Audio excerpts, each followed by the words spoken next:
സത്യം പറഞ്ഞാൽ ഇപ്പോൾ ഇന്റർനാഷണൽ ഫുട്ബോളിൻ്റെയും യൂണിറ്റി കപ്പിൻ്റെയൊക്കെ സമയം ആയതുകൊണ്ട് ISL ക്ലബ്ബുകളെക്കുറിച്ചും ഇന്ത്യൻ ഫുട്ബോളിനെ കുറിച്ചൊക്കെ പറയുമ്പം ആളുകൾക്ക് മടുപ്പായിരിക്കും.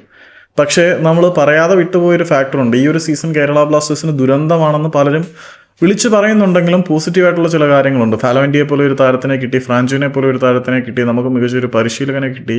അതിൻ്റെ ഇടയിൽ നമ്മൾ ഒരുപാട് പ്രശംസിക്കേണ്ട ഒരു സാധനം കൂടിയുണ്ട്. എബിൻ ദാസ് യേശുദാസ് എന്ന് പറയുന്ന ഒരു താരം. കേരള ബ്ലാസ്റ്റേഴ്സ് പ്രൊഡ്യൂസ് ചെയ്ത ഏറ്റവും മികച്ച താരങ്ങളിൽ ഒരാളായിട്ട് ഇവൻ മാറുമോ എന്നുള്ളതാണ് സംശയം.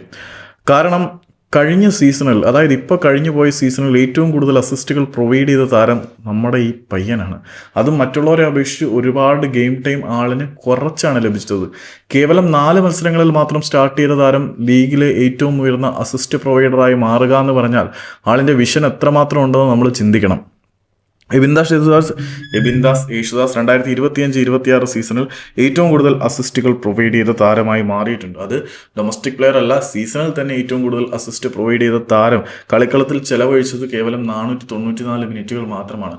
വെറും 494 മിനിറ്റ് കൊണ്ട് ലീഗിലെ ഏറ്റവും വലിയ അസിസ്റ്റ് പ്രൊവൈഡർ ആവാൻ ഇവന് കഴിഞ്ഞിട്ടുണ്ടെങ്കിൽ ചില്ലറക്കാരനല്ല. 5 അസിസ്റ്റാണ് പ്രൊവൈഡ് ചെയ്തത്. 2ാം സ്ഥാനത്ത് ഈസ്റ്റ് ബംഗാൾ എഫ്സിയുടെ വിദേശ താരമല്ല മിഗേൽ ഫ്രൈഡെ, 3ാം സ്ഥാനത്ത് ബംഗളൂരു എഫ്സിയുടെ ഫനായി, 4ാം സ്ഥാനത്ത് മോഹൻ ബഗാൻ സൂപ്പർ ജയൻസിൻ്റെ ലിസ്റ്റൺ കൊളാസയും, 5ാം സ്ഥാനത്ത് ബ്ലാസ്റ്റേഴ്സിൻ്റെ തന്നെ ഫ്രാൻച്ചുമാണ്.